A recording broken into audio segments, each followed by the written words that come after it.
Bilang tao, di maaaring di dumanas ng mga pagsubok sa buhay.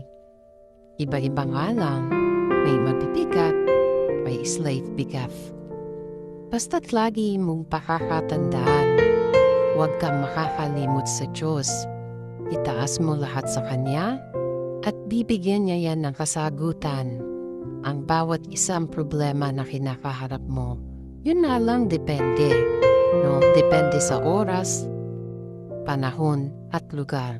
Kung dapat niya na ba ibigay ang sagot na yon.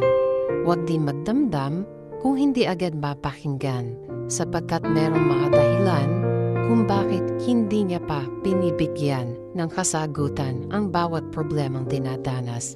Malamang sinusubok niya kung hanggang saan ka at hanggang saan ang pagtitiwala mo sa Kanya.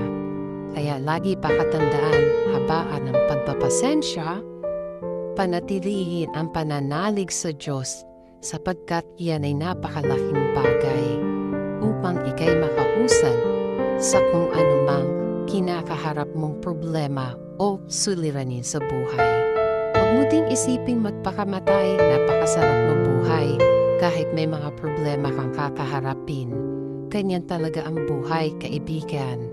Kaya sana, lagi mong pakakatandaan, wag na wag kang bibigay.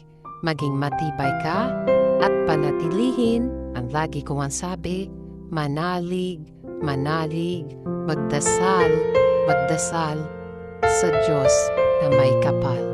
Mga kaibigan, paalam.